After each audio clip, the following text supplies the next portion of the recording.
अस्सलाम वालेकुम। Weekly profit update में आपका बहुत ज्यादा वेलकम। मेरे साथ हैं इस वक्त editor profit magazine Khurram Hussain साहब। सर, आपका ज्वाइन करने का बहुत ज्यादा शुक्रिया। प्लीज कह दें कि ये अच्छी खबर है जो स्टाफ लेवल अग्रीमेंट हुआ है आईएमएफ के साथ।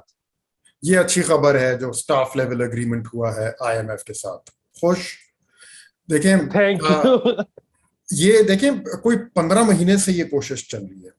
आपको पता है ये निगोशिएशंस आईएमएफ के साथ इस प्रोग्राम को रिज्यूम करने के लिए नवंबर, मेरे ख्याल में नवंबर 2020 में शुरू हुई थी हफीज शेख साहब की तरफ से।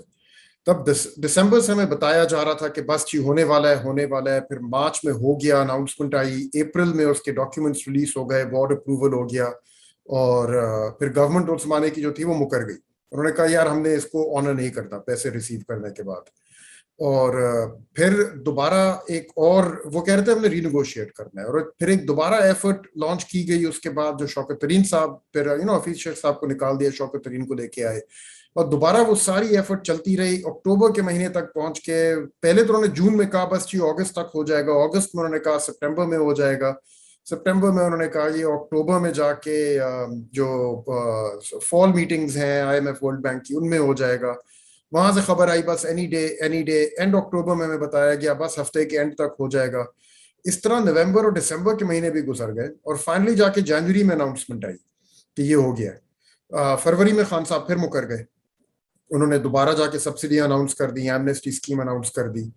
और फिर मार्च या अप्रैल में खान साहब की अपनी हुकूमत जो थी वो गिर गई वोट ऑफ नो कॉन्फिडेंस के बाद। तो फिर ये गवर्नमेंट आई और फिर इन्होंने ये एफर्ट दोबारा पकड़ी कि इस प्रोग्राम को बहाल करना है किसी ना किसी तरह, क्योंकि पाकिस्तान डिफॉल्ट की तरफ जा रहा था।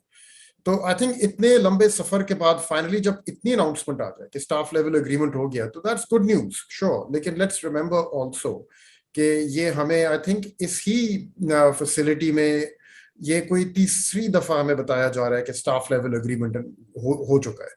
ठीक है, 2 दफा तो स्टाफ लेवल एग्रीमेंट के बाद बोर्ड एग्रीमेंट भी हो गया और उसके बाद गवर्नमेंट ऑफ पाकिस्तान मुकर गई। तो अब ये तीसरा ट्राई है कि स्टाफ लेवल एग्रीमेंट हो गया है। अब चंद हफ्तों बाद ये एग्रीमेंट बोर्ड को प्रेजेंट किया जाएगा। अगर बोर्ड ने इसको अप्रूव कर दिया, आईएमएफ का जो एग्जीक्यूटिव बोर्ड है, तो देन द प्रोग्राम रिज्यूम्स। उसके बाद फिर पैसे जो है वो रिलीज किए जाएंगे।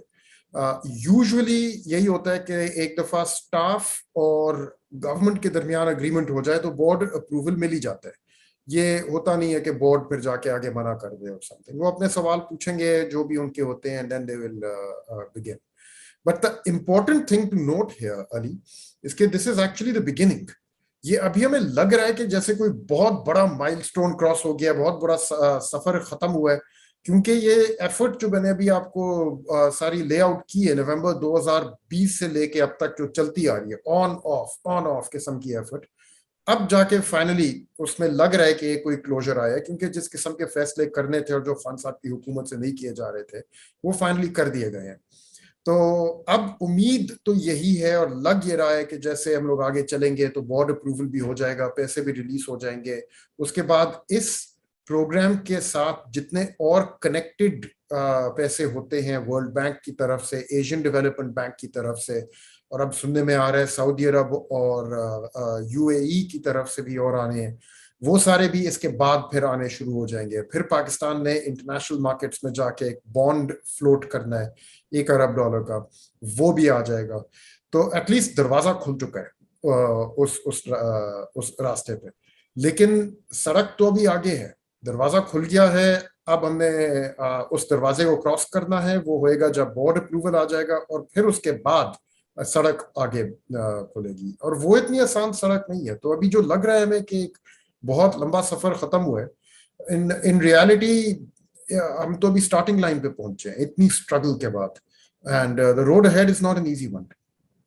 अच्छा सर, ये जो स्टाफ लेवल एग्रीमेंट हुआ है इसमें जो प्राइमरी बैलेंस आया है वो तो हुकूमत बता रही थी कि वो 0.2% होगा, अभी वो 0.4% लिखा हुआ है। ये क्या 160 अरब का टाइपो हो गया? नहीं नहीं, खैर टाइपो तो नहीं हुआ। आईएमएफ डॉक्यूमेंट्स में तो टाइपोज नहीं होते। इसकी बड़ी सिंपल एक्सप्लेनेशन है एक्चुअली अली। वो एक्सप्लेनेशन ये है कि 2 किस्म के प्राइमरी बैलेंसेस रिपोर्ट किए जाते हैं। एक को कहते हैं अंडरलाइंग प्राइमरी बैलेंस और दूसरा होता है जस्ट प्राइमरी बैलेंस।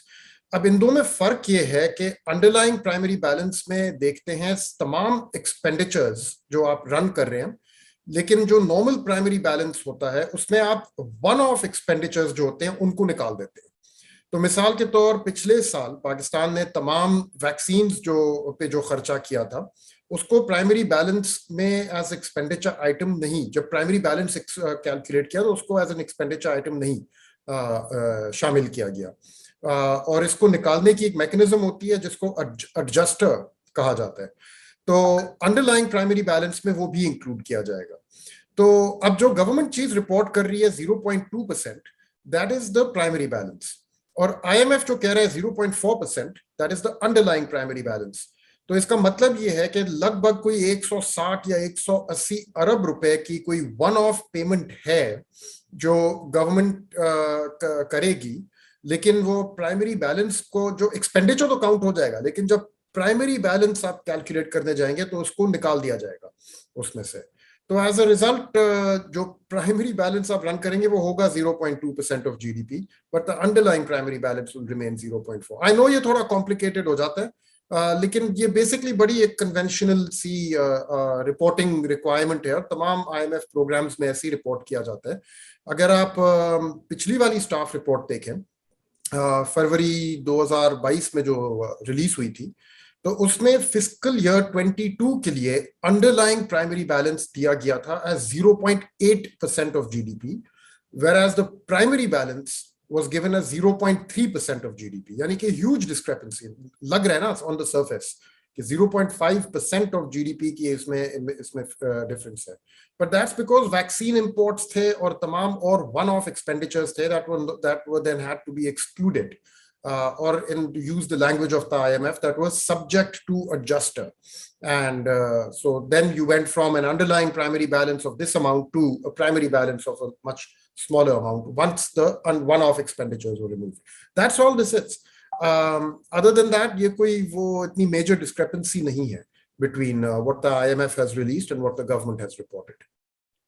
शुक्र है आपने क्लियर कर दिया, क्योंकि तकरीबन हार्ट अटैक हो चुका हुआ था मुझे। अच्छा, ये पाकिस्तान की इकोनॉमी से हट के भी एक सवाल है, और वो ये कि जो एयरलिफ्ट एकदम से बंद हो गई, और शायद आप जैसे लोगों को अंदाजा हो कि ये बंद होने जा रही है, लेकिन वहां पर तो अंदर एम्प्लॉइज को शायद 2 दिन पहले तक नहीं पता था कि ये होने जा रहा है, और इसकी वजह से बहुत सारी वो अनएम्प्लॉयमेंट और उस तरह के भी सवालात खड़े हो गए हैं कि पाकिस्तान में स्टार्टअप्स का फ्यूचर। तो इसके बारे में मतलब आप क्या कहना चाहेंगे? देखिए, ये पहली चीज तो मैं कहना चाहूंगा, निहायत ही अफसोसनाक खबर थी, क्योंकि पाकिस्तान का जो टेक सेक्टर है उसमें एयरलिफ्ट एक बहुत बड़ी प्रेजेंस थी, नंबर वन। नंबर टू के जिन लोगों ने अपनी जॉब्स लूज की हैं, खास तौर पे ऐसे टाइम में, वी कैन ओनली होप कि उन सब का को जल्दी से ऑल्टरनेट एम्प्लॉयमेंट मिल जाए। And I think we also hope कि इसकी वजह से बाकी जो पाकिस्तान के टेक स्टार्टअप्स में एंटरप्रेन्योर्स जो काम कर रहे हैं उनको कोई नेगेटिव असरात इसके अगर जो भी आएंगे तो जरूर, लेकिन जो भी हो वो मिनिमल रहें। And I don't think airlift की साथ जो हुआ है is a reflection on the overall tech startup seen in Pakistan. Airlift के बिजनेस मॉडल में कोई प्रॉब्लम्स थी, पहली चीज, एंड नंबर टू इनके ऑपरेशंस में कुछ इश्यूज थी जिनको हम लोगों ने दिसंबर लास्ट ईयर 2021 में हमने काफी डिटेल्ड रिपोर्ट में सब हाईलाइट कर दी थी, ऑलरेडी निकाल दिया था, और तब भी हमारी एयरलिफ्ट वालों के साथ काफी एक्सचेंजेस हुए थे इस चीज के ऊपर, but we stood by our claims and sad to say eventually I think the observations that we had brought on record were proven right. अब business model जो airlift का था वो originally तो was about urban mobility. It was a services provider for urban mobility, and that was a very good strong business concept मेरे ख्याल में। पाकिस्तान जैसे मुल्क में जहाँ पे शहरों में urban mass transit बहुत weak है, और खास तौर पे कराची जैसे शहर में जहाँ पे तो नॉन एग्जिस्टेंट है, या जो भी है वो तो काबिल जिक्र ही नहीं है बिल्कुल। और बाकी भी शहरों में अगर आपने मेट्रो बस लाइंस के कुछ रूट्स लग गए हैं, इसका ये नहीं मतलब कि आपकी मैस ट्रांजिट और अर्बन मोबिलिटी की प्रॉब्लम सॉल्व हो गई है। रिक्वायरमेंट्स अभी भी बहुत ज्यादा है। और एयरलिफ्ट और करीम और बाइकिया और इस किस्म के जो बड़े बड़े टेक स्टार्टअप्स हैं, वो एक आई थिंक बहुत स्ट्रॉन्ग बिजनेस मॉडल लेके आए थे और एक मौजूदा प्रॉब्लम को सॉल्व करने के लिए एक टेक्नोलॉजिकल सोल्यूशन को चलाने की कोशिश कर रहे हैं। एयरलिफ्ट के साथ ये हुआ कि कोविड जब हिट किया है उनको, तो उनका अर्बन मोबिलिटी का जो सारा ऑपरेशन था वो बैठ गया, बिकॉज वो बसेस बेस्ड था। अनलाइक बाइकिया और अनलाइक करीम, जो फिर भी ऑपरेट कर सकते थे क्योंकि उसमें फिर भी इंडिविजुअल्स हैं, गाड़ियां हैं, मोटर बाइक्स हैं, तो मास्किंग वगैरह के थ्रू आप अपने आप को प्रोटेक्ट कर सकते हैं। लेकिन बसेस को कोविड के दौर में ऑपरेशनल रखना बहुत मुश्किल था जब लॉकडाउन वगैरह लगे हैं। और उन्हीं दिनों में ये जो स्टार्टअप्स होते हैं, इनके पास वो कैपेसिटी नहीं होती कि 1 या 2 या 3 महीने वो बर्दाश्त कर सके अपने ऑपरेशंस का क्लोजर। तो उन्होंने बड़ी जल्दी अपने आप को रीफैशन किया एज क्विक कॉमर्स प्रोवाइडर। अब क्विक कॉमर्स बेसिकली एक मेरे ख्याल में अमेजोन ने शुरू किया था, बट इट्स पॉसिबल कि उनसे पहले भी कोई लोग हैं जिन्होंने जो क्लेम करते हो कि भाई आइडिया तो हमने जर्मिनेट किया था, लेकिन I think on a big scale Amazon ने शुरू किया था वहां अमेरिका में। और उसका मतलब बेसिकली ये है कि कोई आपकी अगर रिक्वायरमेंट है खास तौर पे ग्रोसरीज में, तो उसको 15 मिनट के अंदर अंदर मीट किया जाए। तो अगर आपने आज आप खाना लगाने जा रहे हैं, आपको पता चले दही कम है आपके पास, तो आपने 2 डब्बे दही मंगवाने हैं, आपके पास एक ऐसी ऐप हो कि आपने वो ऐप खोली, टप टप टप टप ना ऑर्डर डाला उसमें, और 15 मिनट में 2 डब्बे दही आपके घर पे डिलीवर हो गए। ये मॉडल है बेसिकली। पहली चीज जो इस बिजनेस मॉडल में हमें प्रॉब्लम, एटलीस्ट मेरे ख्याल में जो प्रॉब्लम मुझे नजर आई थी, वो ये था कि they are solving a problem that doesn't exist in Pakistan, unlike urban mobility. तो quick commerce may work, I think, in countries like America, England, Europe और whatever, जहाँ पे consumers को चाहिए होती हैं चीजें बहुत जल्दी। लेकिन यहाँ पे I don't think इस टाइप की कोई रिक्वायरमेंट है इतनी ज्यादा आपकी मिडिल क्लासेस में, लोअर मिडिल क्लासेस में, के फौरी तौर पे 15 मिनट के अंदर अंदर उनको चीजें मिले। अगर है भी रिक्वायरमेंट तो वो इतनी बड़ी नहीं है कि इतनी बड़ी कंपनी को वो सपोर्ट कर सके। तो ये एक फ्लॉ था उनके बिजनेस मॉडल में कि they had swivelled from meeting a very critical requirement in terms of urban mobility towards meeting a non existent problem, solving a non existent problem. अच्छा, दूसरी प्रॉब्लम इसमें आनी शुरू हुई, और मैं तमाम अली आपके व्यूअर्स की अटेंशन ड्रॉ करूंगा। हमारा जो आर्टिकल था, तैमूर हसन हमारे रिपोर्टर हैं, उन्होंने छापा था दिसंबर के महीने में, और मेरे ख्याल में इस पॉडकास्ट के साथ उसका लिंक भी हम लोग ट्वीट कर देना चाहिए हमें, कि जहां पे इनकी यूनिट इकोनॉमिक्स जिस तरह से ये लोग रिपोर्ट कर रहे थे वाज वेरी प्रॉब्लमैटिक। बेसिकली ये लोग कर ये रहे थे कि जो चीज मार्केट से खरीद के आगे अपने कस्टमर को पहुंचा रहे थे, तो वो खरीद महंगी रहे थे और बेच सस्ती रहे थे। तो जो चीज वो अगर उन्होंने 60 रुपए की खरीदी है, वो आपके डोर स्टेप पे लाके आपको 50 रुपए में दे रहे थे इन रिटर्न। जब तक ये इनकी प्राइसिंग चल रही थी, तो इनका मॉडल ग्रो कर रहा था, बिकॉज एवरीबॉडी थॉट कि यार ये तो बड़ी कमाल बात है, मैंने 2 डब्बे दूध मंगाए हैं और मेरे दरवाजे पे आके मुझे इन्होंने बड़ी जल्दी पहुंचा दिए, और वो भी at a cheaper price than what I would have paid अगर मैं खुद ग्रोसरी स्टोर जाता।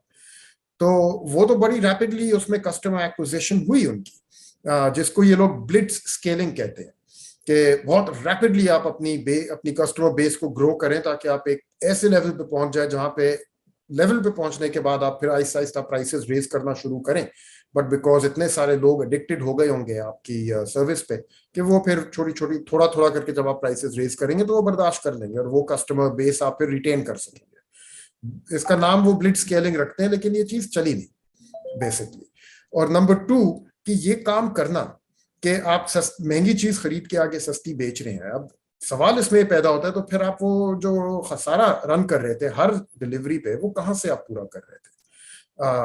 एंड वहां पे कुछ इंफॉर्मेशन जो निकल रही थी, और जो आर्टिकल में हाईलाइट भी किया गया, कि इसमें इन्वेस्टर्स के पैसे यूज किए जा रहे थे, जिस मकसद के लिए वो पैसे दिए नहीं गए थे। वो पैसे किसी और मकसद के लिए दिए गए थे, बिजनेस डेवलपमेंट के लिए, नॉट फॉर सस्टेनिंग और subsidising business operations.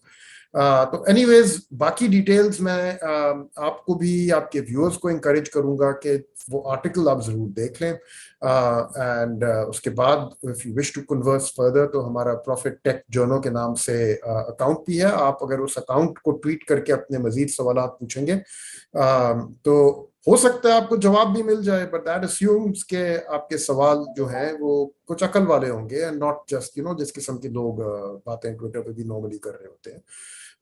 But we are ready to engage with anybody on our coverage on Airlift.